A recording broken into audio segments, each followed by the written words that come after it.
Rádio Piauí. Opa! Eu sou José Roberto de Toledo e este é o Luz no Fim da Quarentena, uma produção da revista Piauí.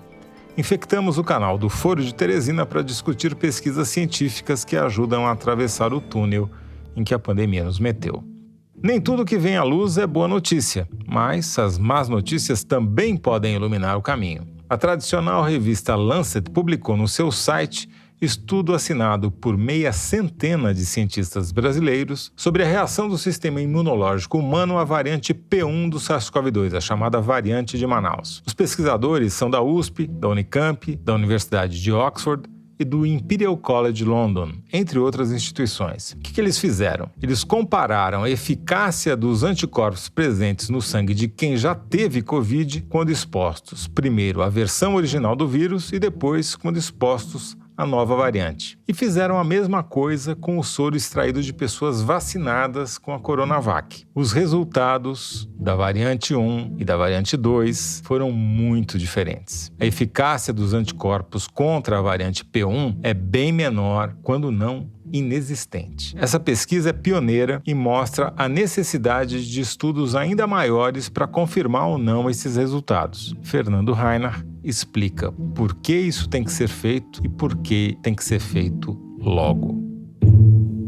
Toledo, saiu essa semana a primeira leva de papers sobre o que eu estou chamando do coronavírus verde e amarelo, a variante de Manaus. A P1. P1, que hoje se sabe que ela fez aquele estrago que a gente viu em Manaus. Até ontem a gente não sabia como é que ela estava se espalhando no Brasil. Ontem a Fiocruz publicou uns resultados mostrando que na maioria dos estados onde eles olharam já é responsável por mais de 50% dos casos, então ela está se espalhando muito rápido. A gente sabe também que a quantidade de vírus presente na garganta de pessoas infectadas por essa P1 é muito maior e provavelmente é por isso que ela se espalha tão rápido e muito provavelmente ela é responsável por esse aumento enorme de casos que a gente está vendo agora, né? E também das mortes. E também das mortes, etc., né? A gente também está vendo muito mais jovens internados em UTIs. Você não sabe se é porque a P1 tem uma preferência por pessoas mais jovens ou porque os mais jovens se expuseram mais. Então são as duas coisas. Mas o que eu acho interessante é o seguinte. No ano passado, a gente estava lidando com uma pandemia que era igual no mundo todo. Era provocada pelo mesmo vírus no mundo todo.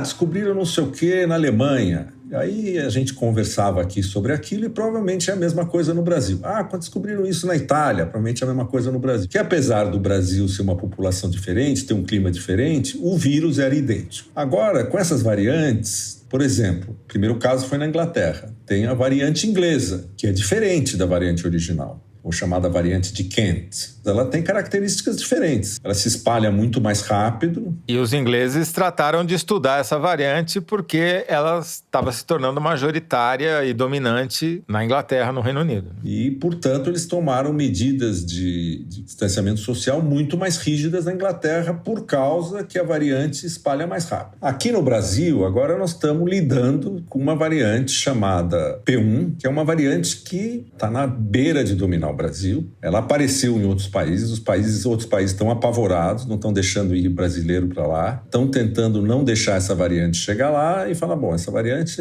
agora é um problema dos brasileiros. E está começando a surgir aqui no Brasil, ainda bem, os primeiros trabalhos de caracterização da P1. Que é esse paper que a gente vai falar agora, né? Esse paper, ele tem duas partes. A primeira parte tenta investigar se as pessoas que já foram infectadas pelo coronavírus no ano passado, foram infectadas pela B, pela original, será que os anticorpos que foram produzidos por essas pessoas são capazes de neutralizar a variedade nova? Isso é muito importante, entendeu? Porque se eles não forem muito capazes de neutralizar, você pode ter muitos casos de reinfecção, que a gente não sabe se vai ter ou não. Então, o que eles fizeram? Eles pegaram 18 pessoas que tinham casos moderados, de várias idades, lá atrás e que estão se recuperando, já se recuperaram e têm quantidades grandes de anticorpo. E pegaram o sangue dessas pessoas e, portanto, os anticorpos que essas pessoas geraram após a infecção. E foram ver se esses anticorpos neutralizam a nova variedade. Então, a primeira coisa é ver se eles neutralizam a variedade original. E realmente eles fizeram isso e essas pessoas têm uma quantidade enorme de anticorpos que neutralizam o original, portanto, é muito provável que não tem reinfecção. Tem casos de reinfecção, mas são raríssimos, a gente conversou aqui. Aí eles falaram, será que esses anticorpos anti-B, né, que são anticorpos gerados por uma infecção por B, são capazes de neutralizar a variante de Manaus? Então, o que você faz? Você pega o vírus de Manaus e põe ele para infectar células humanas em cultura,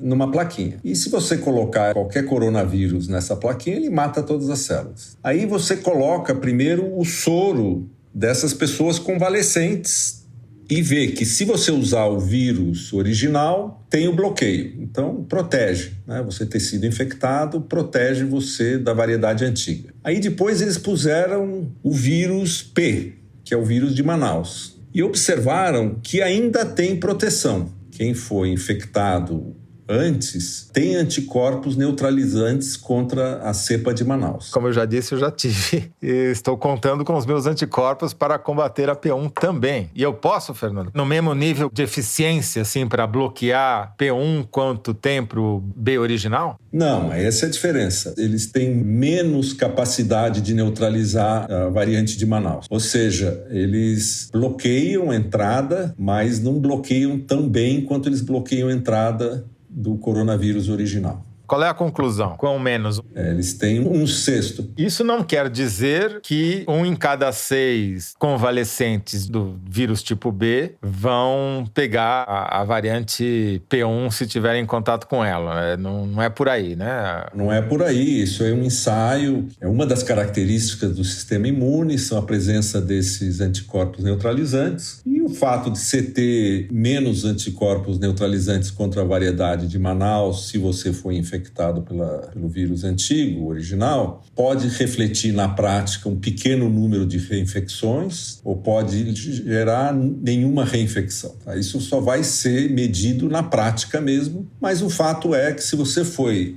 infectado pelo vírus original, você realmente já tem uma certa proteção contra o novo vírus. Podemos ler tanto como um copo meio cheio quanto meio vazio. O lado vazio é que a proteção é menor. O lado cheio é que você tem proteção. Você tem a proteção. Então, você mediu que você tem só 1/6 e depois eles vão ter que medir na prática se tem muita reinfecção ou não. Eu só acho que vale a pena a gente colocar todos os poréns, né? O estudo tem um número de casos limitado, não é um estudo em larga escala. É um estudo que ainda não passou por revisão de pares, apesar de ser feito por um grupo enorme de cientistas muito respeitados, e foi feito com menos de 20 pessoas. Então, essas 20 pessoas têm 1/6 da capacidade de bloquear a entrada da nova variedade comparado com a capacidade que eles têm de bloquear a variedade original. E não são pessoas que tiveram aqueles casos gravíssimos. Eles são pessoas que tiveram casos sintomáticos, com bastante sintoma, tal, mas não chegaram a ser hospitalizados. Então, a expectativa, o resultado dessa primeira parte do trabalho é que provavelmente todo mundo que foi infectado, por exemplo, em São Paulo tem 2,5 milhões de pessoas infectadas. Essas pessoas tem uma chance grande de não serem reinfectadas pela nova variedade. Especialmente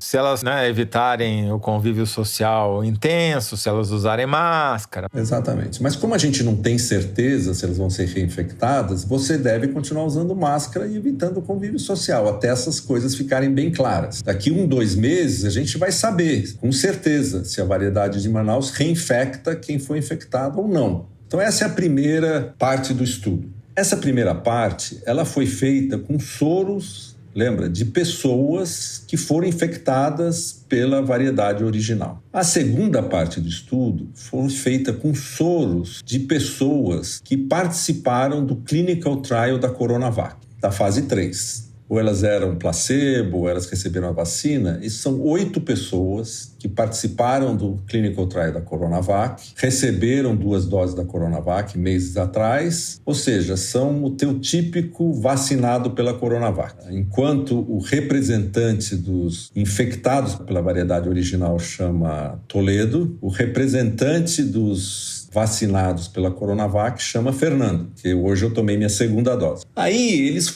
pegaram essas pessoas e foram investigar os anticorpos que essas pessoas vacinadas têm, que proteção eles dão para os dois tipos de variedade. Então, a primeira coisa, eles pegaram células humanas, colocaram o vírus original e colocaram o soro dessas pessoas. E o que eles observaram? Que essas pessoas vacinadas possuem anticorpos neutralizantes contra o vírus original, que é o esperado, porque a Coronavac diminui em 50% a sua chance de se infectar, então ela tem. E é uma proteção maior ou menor do que a dos Toledo? É uma proteção menor do que as do Toledo. E isso também é esperado porque, no caso dos Toledos, uma infecção pelo vírus original diminuía a tua chance em 90%. E a Coronavac diminui tuas chances só em 50%. Para roubar a sua metáfora, ser infectado pelo vírus original é mais ou menos como tomar a vacina da Pfizer ou da Moderna. Exatamente. Agora, se você, como eu, e tomou a Coronavac,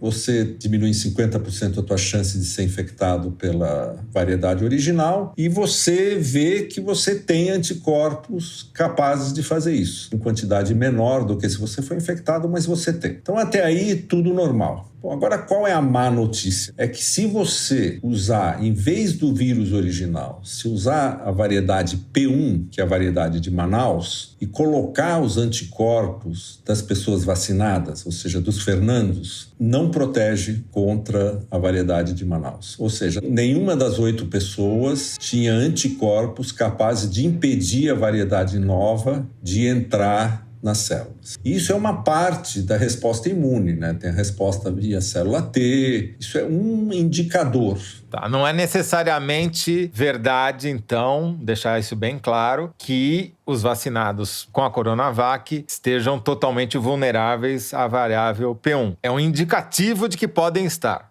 É um indicativo que podem estar. Esse é um estudo preliminar com 8 pessoas. O Lancet considerou ele importante o suficiente para colocar nas preprints, para todo mundo ver. Ele não foi revisado por pares. São só 8 pessoas, mas indica que é absolutamente necessário fazer esse estudo com todo o cuidado. Repetir esse estudo, ver se dá o mesmo resultado, aumentar as amostras, porque aí tem 2 possibilidades. Primeiro, esse estudo está errado, porque ele é o primeiro estudo, ou ele vai se confirmar e realmente a vacinação pela Coronavac não gera anticorpos neutralizantes, que por sua vez não é certeza que a vacina não dá um certo nível de proteção. Mas é uma espécie de um sinal amarelo para a Coronavac. A gente vai precisar analisar com muito cuidado a resposta imune da Coronavac frente à variedade de Manaus. A outra novidade é que hoje foi divulgado que os ingleses fizeram esse mesmo experimento com vacinados pela AstraZeneca. E não tem os dados, não é como esse que tem o dado, o cara escreveu, tem a tabela, tem a figura, mas afirmaram, e os jornais repetiram, que no caso da AstraZeneca protege, tem anticorpos neutralizantes. Aí é menos ainda do que não ser revisado pelos pares, né? Não foi revisado por ninguém, né? Ninguém viu o estudo, só estamos reproduzindo, papagaiando o que os caras falaram. Exatamente, né? Enquanto que no caso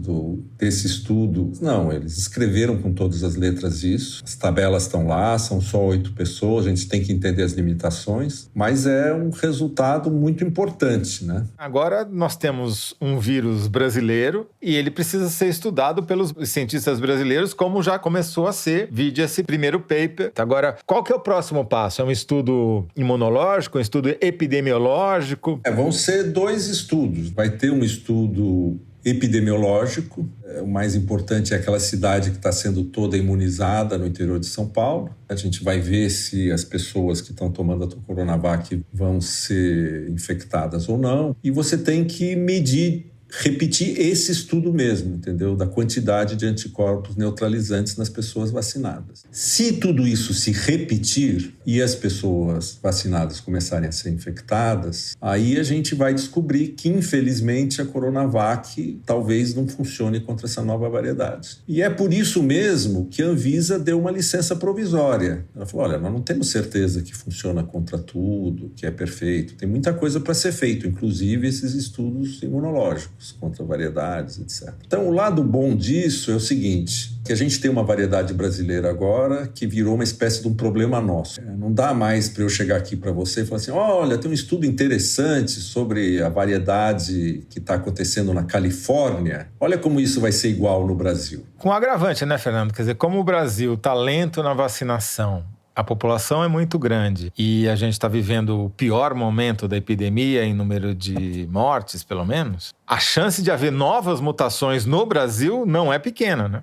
E o problema de quando a pandemia está se espalhando tão rápido é que o tempo que leva para um estudo epidemiológico cuidadoso mostrar se a Coronavac protege ou não protege menos é meses. E meses é tempo demais. Então, é mais um argumento que a gente devia estar introduzindo rapidamente as outras vacinas. Enquanto eu espero o resultado se a Coronavac funciona ou não, enquanto eu espero o resultado se a AstraZeneca é mais ou menos eficiente, eu tenho que começar a construir um plano B. E esse plano B são uma coleção de outras vacinas. Que agora, finalmente, o governo federal diz que vai comprar a vacina da Pfizer e a vacina da Johnson & Johnson, né? E o que vai acontecer nas próximas semanas é que, claro, a Anvisa já deve ter lido esse paper, vão começar a sair mais dados que vão ou comprovar isso ou talvez não confirmem isso, e aí vai ter que ter uma decisão e talvez a gente decida que a Coronavac é boa mesmo, vamos continuar usando ela ou talvez ter que interromper o uso. Enquanto isso, tem que fazer como eu fiz. Eu li esse paper faz 2 dias, fiquei super preocupado e hoje de manhã fui lá e tomei a Coronavac, entendeu? Porque você não pode ser guiado se você tem uma formação científica, acredita em ciências. Dados preliminares, eles servem como uma espécie de incentivo para os cientistas olharem aquilo com muito cuidado. E é isso que eles vão fazer e, enquanto isso, tudo continua normal. Toma vacina, fica em casa e usa máscara. Usa máscara, lava a mão, fica isolado, não reclama das medidas de distanciamento social, que são absolutamente necessárias, exige do governo tomar conta dos que vão perder o emprego e vão perder renda, e vamos salvar as vidas e vamos com cuidado. Muito bem, Fernando Rainer, mais uma vez, muito obrigado. É uma luz fraca no fim da quarentena, porque os convalescentes ainda têm esperança, mas vamos esperar as próximas luzes, né, para ver o que vem por aí. É isso aí, Toledo. Obrigado. Tchau. Este foi Fernando Rainer, professor titular de Bioquímica da Universidade de São Paulo e cientista residente do nosso podcast. A produção e edição do Luz no Fim da Quarentena são da Mari Faria. João Jabassi mixa e finaliza os episódios. Emily Almeida faz a distribuição nos tocadores e nas redes sociais. A identidade sonora é da Mari Romano, a identidade visual é da Paula Cardoso e o motion graphics é da Renata Buono. Eu sou José Roberto de Toledo. Até o próximo Luz no Fim da Quarentena. Tchau.